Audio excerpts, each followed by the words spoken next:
Welcome. I am Mukhtar Ahmed Sumro, physics lecturer, working in Government Boys Degree College, Larkana. Today, I am going to deliver my lecture on the topic connection between uniform circular motion and simple harmonic motion. असां वटि अॼु जेको ही वारो topic आहे इन topic में असां जेको यूनिफॉर्म सर्कुलर मोशन आहे आम जेको असां चौथे चैप्टर में पढ़ंदा आहियूं ऐं सुठे नमूने सां डिस्कस थियल हूंदो तव्हांजो ऐं जेको सिंपल हार्मोनिक मोशन जेको मुंहिंजो प्रीवियस टॉपिक हुयो इन ॿिन्ही जे विच में रिलेशनशिप था पढ़ूं। सभ खां पहिरियों अचूं त इन जे विच में रिलेशन मालूम करण जी ज़रूरत पई छो। असां टे चैप्टर में लीनियर मोशन पढ़ंदा आहियूं, उहो इंडिपेंडेंटली पढ़ंदा आहियूं। इन खां बाद में 2 डायमेंशनल मोशन पढ़ंदा आहियूं, उन जा वेरिएबल ॿिया हूंदा आहिनि। तव्हां टॉपिक यादि हूंदो। थर्ड चैप्टर में लीनियर डिस्प्लेसमेंट पढ़ंदा आहियो, चौथे चैप्टर में एंगुलर डिस्प्लेसमेंट पढ़ंदा आहियो। अच्छा, डिस्प्लेसमेंट के ए सां ज़ाहिर कंदा आहियो, एंगुलर डिस्प्लेसमेंट के थीटा सां ज़ाहिर कंदा आहियो। ॿ वेरिएबल तव्हांखे हिते मिलिया। वेलोसिटी वरी एंगुलर वेलोसिटी, हुते वी ज़ाहिर कंदा आहियो, हुते ओमेगा ज़ाहिर कंदा आहियो। माना नंबर ऑफ वेरिएबल वधंदा था वञनि, तव्हांजे लाइ डिफिकल्टी वधंदी वेंदी। हाणे अचो त जेको 2 डायमेंशनल मोशन जा एग्जाम्पल्स आहिनि उन में हिकिड़ो एग्जाम्पल तव्हां यूनिफॉर्म सर्कुलर मोशन खयो आहे, हिकिड़ो ॿियो वरी एग्जाम्पल आहे जेको असां पढ़ूं पिया हिते वेव मोशन। हाणे जेको वेव मोशन आहे इहो 2 डायमेंशनल मोशन बि आहे, 3 डायमेंशनल बि आहे, पर फ़िलहाल मां हिते हिनखे ट्रीट थो कयां एज़ अ 2 डायमेंशनल मोशन। अगरि 2 डायमेंशनल मोशन खणा त हिन जे विच में छा रिलेशनशिप आहे। इन रिलेशनशिप खे पहिरियों सम्झण जे लाइ असां हिकिड़ी रेफरेंस सर्किल था खणूं। इन सर्किल में अगरि कोई बाल फिक्स थियल आहे, इहो मां निकिरी न सघे पर हिते रोटेट करे सघे थो, त इन जे रोटेशन जे दौरान असां हिकिड़ो इन जे लाइ ऑब्ज़र्वेशन जे लाइ हिकिड़ो असां अमल पिया कयूं त हिकिड़ो बल्ब मथां था अप्लाई कयूं ऐं ॿियो बल्ब असां हेठां था ऑन कयूं।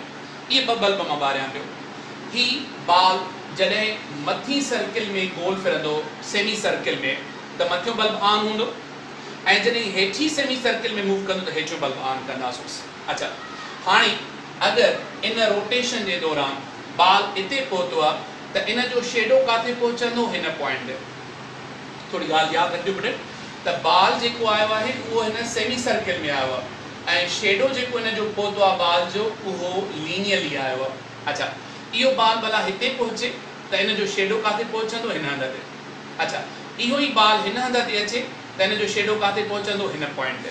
माना असां वटि इन मथी सेमी सर्किल में जॾहिं बाल मूव थो करे त इन सर्कुलर मोशन ज़ाहिर कयो आहे ऐं हिन पार्टिकल वरी छा ज़ाहिर कयो आहे, लीनियर मोशन। अच्छा, हाणे ही पार्टिकल बाल जेको आहे उहो हितां खां हेॾे थो वञणु चाहे, लोअर सेमी सर्किल में मूव थो करणु चाहे त मथियों बल्ब ऑफ था कयो, हेठियों बल्ब ऑन था कयो, त हाणे हिन बाल जो जेको शेडो पवंदो उहो हिन हंध ते पवंदो। अहिड़े ई तरीक़े सां इहो बाल जॾहिं हिते पहुचे त हिन जो शेडो वरी हिते पहुचंदो ऐं इहो बाल असां वटि रोटेशन जे दौरान जॾहिं हिते पहुतो त इन जो शेडो हिन पॉइंट ते पहुचंदो। माना बाल experiences are showing the uniform circular motion but its shadow along the horizontal diameter showing the vibratory motion।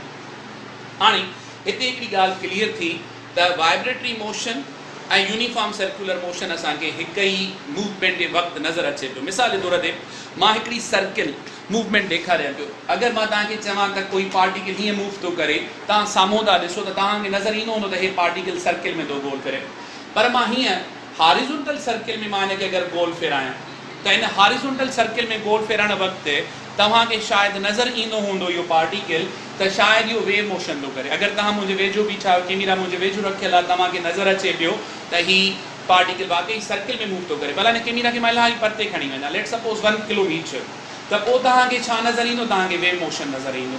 इन जा इलाही एग्जाम्पल थी सघनि था, इलाही हिन ते तव्हां ऑब्ज़र्वेशन करे सघो पिया। इहा हाणे असांजो जेको मथियों टॉपिक आहे उन मुताबिक़ अचूं पिया। असां हिन शेडो जी जेको वेविंग पार्टिकल जो शेडो आहे, वेविंग शेडो आहे, इन जी डिस्प्लेसमेंट मालूम करणु चाहियूं पिया, इन जी इंस्टेंटेनियस वेलोसिटी मालूम करणु चाहियूं पिया ऐं इन जी एक्सिलरेशन मालूम करणु चाहियूं पिया। 3 टॉपिक इहे छो था पढ़ूं, वरी इन ते थोरो फोकस कयो। थर्ड चैप्टर में जॾहिं तव्हां मैकेनिक्स पढ़णु शुरू कई हुई, लीनियर मोशन, सभ खां पहिरीं फंडामेंटल टॉपिक कहिड़ो, डिस्प्लेसमेंट, इन खां पोइ वेलोसिटी, इन खां पोइ एक्सिलरेशन। वरी चौथे चैप्टर में आयो, चौथे चैप्टर में तव्हां पढ़ी एंगुलर डिस्प्लेसमेंट, एंगुलर वेलोसिटी, पोइ एंगुलर एक्सेलरेशन। हाणे बि हिते ईअं था कयूं त वेव मोशन में बि मूंखे पढ़णो आहे, छो त मां वेव मोशन में वेव मैकेनिक्स थो पढ़ां। त वेव मैकेनिक्स में मूंखे डिस्कस करणो आहे डिस्प्लेसमेंट, उनजी वेलोसिटी ऐं उनजी एक्सेलरेशन। त इहे जेके पॉइंट्स असांखे सम्झणियूं त उन्हनि पॉइंट ते फोकस था कयूं। पहिरियों टॉपिक असां वटि आहे डिस्प्लेसमेंट ऑफ द शेडो।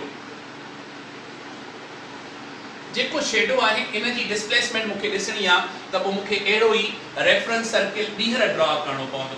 हीउ जेको रेफरेंस सर्किल असां खणूं पिया, इन रेफरेंस सर्किल में पार्टिकल सपोज पिया कयूं त हिन पी पॉइंट ते पहुतो आहे ड्यूरिंग द रोटेशन। हाणे अगरि पार्टिकल हिते आहे त इन जो शेडो मां कंसीडर करे सघां थो त हिन पॉइंट ते मौजूदु हुजे। इन शेडो खे नालो पिया ॾियूंसि असां क्यू ऐं हिन पॉइंट खे नालो पिया ॾियूंसि ओ। त हिते हिकिड़ी ट्रायंगल ठहे पई जंहिंजी एंगल थीटा आहे। ट्रायंगल कहिड़ी आहे? ओपीक्यू। हाणे तव्हां हिते हीअ जेका लाइन आहे आमतौर ते तव्हांखे छा नालो ॾींदो? रेडियस। बस हिते मां हिन रेडियस जो नालो रखांसि पियो एक्स नॉट। एक्स नॉट जेको आहे एम्पलीट्यूड हिते असां वटि हिन चैप्टर में ऐं चौथे चैप्टर जे मुताबिक़ जो रेडियस हूंदो ऐं इन जी पार्टिकल जी डिस्प्लेसमेंट हीअ हूंदी, पर इन जो जेको शेडो आहे हॉरिजॉन्टल डायमीटर ते उहा x सां ज़ाहिर थींदी। हाणे अगर मां इन पॉइंट ते x खे मालूम करण चाहियां थो त x खे मालूम करण जे लाइ मां फार्मूला इस्तेमाल थो कयांसि from triangle POQ cos theta is equal to base upon hypotenuse। अच्छा, बेस असां वटि हिन एंगल जे मुताबिक़ OQ आहे। OQ ऐं जेको हिपोटेन्यूज़ आहे उहो छाजे बराबर? OP। ही जेको OP आहे उहो परे तरफ़ असां शिफ्ट कयूं त जवाब मिलंदो OQ is equal to OP cos theta। OQ stands for x means displacement, OP stands for x naught means amplitude, cos theta। अच्छा, असांखे जेका यूनिफॉर्म सर्कुलर मोशन आहे उन मां डिस्प्लेसमेंट जे लाइ फार्मूला मिली वियो, पर उहा डिस्प्लेसमेंट जो फार्मूला कंहिंजे लाइ आहे? Displacement of the waving shadow. Waving shadow जेको x आहे उन जी डिस्प्लेसमेंट जे लाइ formula x nought cos theta आहे। हाणे अचो त मां हिन खे थोरो वरी ॿीहर रिपीट कयां। Connection between uniform circular motion and simple harmonic motion. ॾिसो, हीअ तव्हांखे जेका एंगुलर डिस्प्लेसमेंट थी मिले इहा एंगुलर मोशन खे पई ज़ाहिर करे ऐं हीअ जेका डिस्प्लेसमेंट आहे इहा वेविंग पार्टिकल जी आहे। माना इन ॿिन्ही जे विच में कनेक्शन असांखे मिली चुकी।